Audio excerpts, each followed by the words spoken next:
Hello all, welcome to the lecture. In today's lecture, we are going to discuss some important bills that were laid in Parliament with severe issues. And concerning these issues, what are these particular bills and what they talk about? We are going to discuss these in detail in today's lecture. So first is our draft Indian Antarctic Bill. This bill was introduced recently in 2022. And when we are studying about this bill, there are certain things that are the certain areas that we should know. We should know about what is the meaning of Antarctica Treaty. We should know about the marine protected areas. We should know about the India's interest in Antarctic region and the growing concern for environmental pollution and degradation. So, what are the objectives behind this bill? We need to know that. So, the aim is that through this bill, there is a need for a policy framework for India's Antarctic activities through a well-established legal mechanism. That is what is required. So that the activities that are happening, they can be facilitated in the Indian Antarctic program. So it includes the management of Antarctic tourism also, sustainable development of fisheries also. There are a lot other areas that are of concern. So this bill was introduced and it aims to regulate the visits. That is something of the basic concern. All the visits as well as the activities in your Antarctic region. So this bill will be applicable to the Indian as well as foreign citizens, and it's not just for Indian citizens. So in October 2021, India extended its support for protecting the Antarctic environment. And the proposal was made, that for co-sponsoring the proposals of European Union for designating East Antarctica and the Weddell Sea as a marine protected area. So earlier also it was a 100-kilometer long body of ice in Antarctica which has been experiencing rapid melting, and it was named as Glasgow after the Glasgow Climate Summit. So what are the provisions under the bill? Firstly, it talks about regulating the visits. So the bill has listed strict guidelines and that a system of permits needs to be created which will be issued by a government appointed committee, without which any individual will not be allowed to enter Antarctica. So the bill has also made a provision that there will be a committee on Antarctic governance and environmental protection that will be established, and this committee is going to monitor, it is going to ensure that compliance with international laws and standards are met. Secondly, it talks about protecting the mineral resources. So the bill prohibits the dredging, excavation or collection of mineral resources, or even doing anything to identify that where such mineral deposits occur. The only exception is for the scientific research, and that too which is with a permit and not without a permit. Also, it talks about protecting the native plants. There will be a strict prohibition on damaging the native plants, flying or landing helicopters or operating vessels that could actually disturb the birds and seals in the area. Also, it talks about prohibition for Indian tour operators. So the bill says that it also provides for Indian tour operators to be available to operate in Antarctica after acquiring a permit only. So there are 40 permanent stations in Antarctica, and out of which two are of India. That is, one is your Maitri and other is your Bharti. These are the two research stations in Antarctica. There is also a mechanism that will be there for prohibition on introducing the birds that are not native to Antarctica. And violators are going to face imprisonment and there will be penalties imposed. So when I talk about Antarctica, we should know that Antarctica is the southernmost continent and it is the geographic south pole, and it is situated in the Antarctic region of the southern hemisphere. So Antarctica is uninhabited except for those, many the nearly 40 permanent stations which are established by several of the countries, and India is one of them. The basic purpose is in these research stations there are a lot of scientific research that goes on, and we have maintained two research stations at this particular continent. So first was the Maitri that came in 1989, and then came your Bharati that was in 2012. So there are a lot of research stations, and if I talk about uh, the Indian Antarctic program. This Indian Antarctic program is a multidisciplinary, multi-institutional program which is under the control of National Center for Antarctic Ocean Research, and that is under Ministry of Earth Science. Now we are going to discuss about the Criminal Procedure Bill. This Criminal Procedure Bill was introduced in Lok Sabha on March 28, 2022.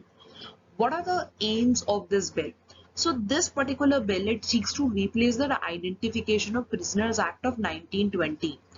And this bill got a lot of criticism from the people. A lot of concerns were associated with this particular bill. What are those? Let us discuss. So now with this bill, that it is argued that the Identification of Prison Act 1920, it allows police officers to collect certain identifiable information. It could be your footprints, it could be your fingerprints of persons, including the convicts and arrested persons, and also a magistrate may order measurements or photograph of a person to be taken in order to aid the investigation of an offense. So there have been advances in technology, and we are using a lot of technology for criminal investigation. Like if I talk about the DNA technology bill of 2019, which is still pending in Lok Sabha, it provides a framework for using DNA technology for this purpose. In March 2003 also, the Expert Committee on Reforms of the Criminal Justice System, it recommended to amend the 1920 Act, basically to empower the magistrate to authorize the collection of data such as blood samples for DNA, hair, saliva, and even your semen. Now, so there are certain issues to consider. What are the oppositions for this particular bill? The first is that the bill may violate the right to privacy as well as equality. So opposition members in parliament, they termed it that this particular act is going to be very illegal in nature. It is going to be draconian in nature because it is infringing the citizens' right to privacy, and it also violates Article 20, Part 3 of the Constitution that safeguards the right of citizens that no person accused of an offence shall be compelled to be a witness against himself. Also, there's an argument that there is a violation of the right to be forgotten, which is enriched in the right to life under Article 21 of the Constitution. So there are a lot of violation of rights that are saying that this act is going to come with. The next is your Delhi Municipal Corporation Amendment Bill of 2022. So recently, President gave the nod to the bill, and it aims to unify the three Delhi MCDs, and which are under your Delhi Municipal Corporation Amendment Bill 2022. So the bill aims to merge the three MCDs. There are three civics bodies, that is your East Delhi Municipal Corporation, the NDMC, and SDMC. So EDMC, NDMC, and SDMC now will be reunified. So aim is to reduce the ward numbers. That means that the number of ward will be reduced to 250 now from the existing 272. And also, if I talk about the allocation of seats, so the total number of seats of councillors and the number of seats that are reserved for the members of the Scheduled Caste Committee in the corporation shall, at the time of the establishment of the corporation, it is going to be determined by the center itself, and it cannot be more than 250. So the unified body would be dubbed as MCD, that is Municipal Corporation of Delhi, and all the liabilities that are there, revenue sources of all the three MCD, that is SDMC, EDMC, and NDMC, are going to be transferred to the MCD. So there will be a transfer of power, there will be a transfer of properties, and all properties which are movable and immovable or are belonging to the erstwhile corporations, they shall vest in the MCD for now. And all the rights and liabilities of the erstwhile corporation will be transferred to and be the rights and liabilities of the Municipal Corporation of Delhi. So the bill is argued that this particular bill is in accordance with the constitution because the center has the power to enact laws in the union territory of Delhi. Now, what is the significance behind this MCD reunification? So, aim is that with this reunification of the MCDs, a single corporation entity is going to exist. This is going to be a single, integrated and a well-equipped entity. And this is going to ensure a robust mechanism so that optimal utilization of resources can happen. So there were a lot of delays in the election and there were questions being asked by the opposition and questions by the Delhi government that why the elections are not happening, and finally this decision was taken of MCD reunification. So with this, the aim is that the center wants to bring in more transparency, improved governance, and efficient delivery of the civic services. So that is the reason that now it has been decided that MCD will be reunified. Now let us discuss another very important law, that is Elections Law Amendment Bill of 2021. So this particular bill was passed in the Lok Sabha and the bill seeks to link electoral roll data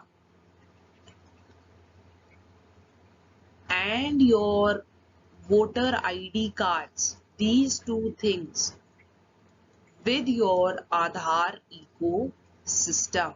So the opposition members, as soon as this bill was introduced, there was a lot of objections to the bill concerning a lot of issues that how can such bill be introduced. So features of the bill, if I talk about, it try to deduplication of electoral bill. So it provides that there will be an amendment of section 23 of your RPA Act 1950, which is going to enable the linking of electoral roll data with your Aadhaar ecosystem. The aim is to curb the multiple enrollment of the same person in different places, and it is also going to stop the bogus voting and fraudulent votes. So the multiple qualifying dates, if I talk about, the citizens will get voting rights when they turn 18. However, many are left out of the electoral rolls even after turning 18. So this is because in the system 1st January is the qualifying date, and to resolve such kind of issues this bill was introduced. Also the bill aims to bring in gender neutrality. The language for registration of wives of service voters will be now replaced by the term spouse. So this is argued that this particular thing is going to make the laws more gender neutral in nature. And who are service voters? So service voters are basically all are those surviving in the armed forces or your police or your force of state and who are serving outside it, and government's employee which are posted outside India. Now, what are the associated concerns with this particular bill? That Aadhaar is itself not mandatory, because if we go back to the year 2015, in 2015, the move to link voter ID to Aadhaar was put on the back burner after the Supreme Court judgment, when it held that the Aadhaar card scheme is purely voluntary in nature. But this is going to make Aadhaar a mandatory thing. There are also certain fear that this bill allows electoral registration officers to ask for Aadhaar numbers of applicants and who want to register as voters. So basically to establish the identity of the applicant. So in the absence of Aadhaar, the government would be able to use voter identity details for basically getting to know information for the people about the profile of the citizens. Also, there are concerns regarding the privacy, that electoral data at present is held by the Election Commission of India and they have their own verification process, and this is now going to be a new turn into the system. What is the government stand? So government says that the proposed linkage between the Aadhaar and election database is going to be voluntary, and there are no risks associated with the privacy.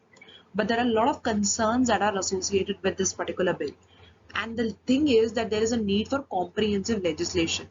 So also there is a need for more clarification. So the bill should specify the extent of date sharing between the two databases. That is something very important. And the methods, that how the consent will be obtained. So whether consent to link the database can be revoked or not. So thank you. With this, we end the lecture here.